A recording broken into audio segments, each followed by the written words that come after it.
powers from the consent of the governed, and that wherever any government strays from these ends, it is our right, it is our duty to alter or abolish it and institute new forms rooted in the principles that first declared our independence. Whereas the Declaration of Independence, proclaimed on July 4th, 1776, stands as the original covenant of our sovereignty, asserting our unalienable rights and the authority to govern ourselves.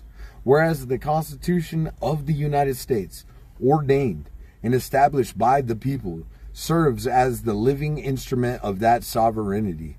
Whereas these two charters, born of the same spirit, have been sundered in practice, with the Declaration's foundational truths regulated to mere inspiration rather than governance, whereas we, the people, find it necessary to restore their unity, ensuring that the government reflects our consent and secures our rights without undue encroachment. And whereas those who hold office within the government, by their position, bear a conflict of interest with the sovereign will of the people, and thus may not partake in this act of reaffirmation. We solemnly declare that the Declaration of Independence is hereby affirmed as the foundational framework of our governance, equal in authority with the Constitution of the United States. Laws, amendments, and actions of the government shall conform to the unalienable rights and principles therein, life, liberty, and the pursuit of happiness, subject to no abridgment, save by the express and unified consent of the people, free from the influence of those in governance. The right of the people to alter or abolish government, as set forth in the Declaration, shall be recognized as a living power, exercisable through such means as we shall deem fit, whether by amendment, convention, or unified voice. That the Constitution shall remain the operational structure, but its interpretation and amendment shall be guided by the Declaration's truths, ensuring that consent of the governed prevails in all matters. That this Declaration shall be open to the consent or denial of the people, excluding all current federal, state, or local government officials, officers, or employees whose participation would undermine the purity of this sovereign act, and that such consent or denial shall be recorded within a period of 30 days from this date, February 25th, 2025, concluding on March 27th, 2025, after which the will of the people shall be deemed manifest. Guidelines for consent or denial to ensure the sovereign voice of the people is clear and untainted. We establish these strict rules for agreement or disagreement.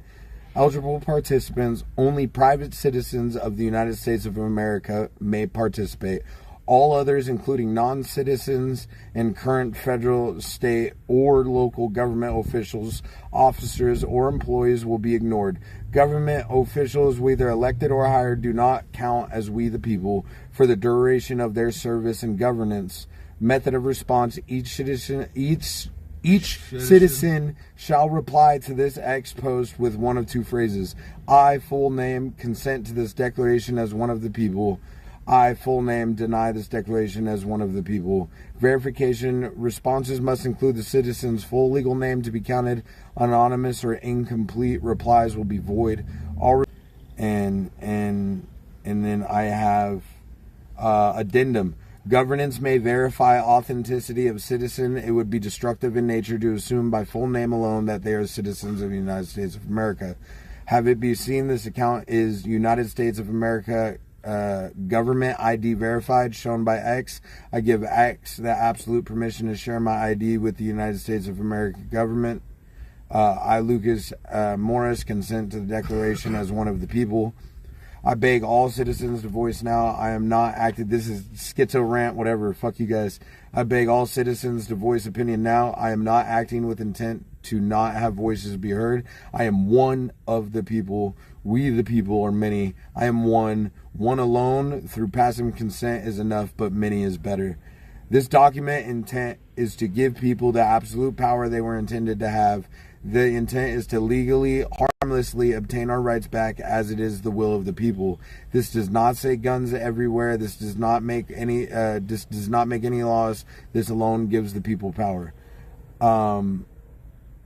Another addendum. Any person of we the people who chooses not to make a clear decision by the posted deadline will be taken as passive consent and will be taken as in favor of the declaration. And then it's my signature, and that was still on the 25th, so it didn't extend the date. That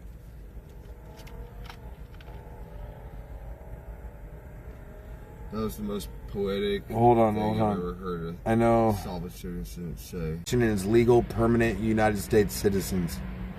So it's the addendum's purpose is to extend powers to the government. It's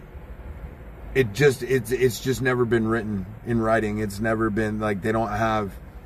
It's just look. There's a lot of research put into it. It's the interpretation and construction. I added that. The addendum shall be interpreted in accordance with the definitions set forth in Black's Law Dictionary, 12th edition, to ensure precision, clarity, and irrefutable legal meaning. I also added Section 7, penalties for unauthorized alteration or abolishment. Any official who attempts to alter or abolish any law, statute, or governmental structure without the requisite consent, either from 2/3 of checks and balances branches or from we the people as specified herein, shall be deemed to have acted in a destructive and treasonous... Shall be murdered on sight. No. No, okay. Have acted in a destructive and treasonous, pertaining to treason involving betrayal of the public trust, manner. Such actions shall subject to the official to impeachment, removal from office, and such further penalties as may be prescribed by law. Prohibition of destructive actions, I added. Checks and balances for alteration and abolishment on it. I balled out, but you guys get the fact that I'm out of the fact. Now go ahead, talk shit.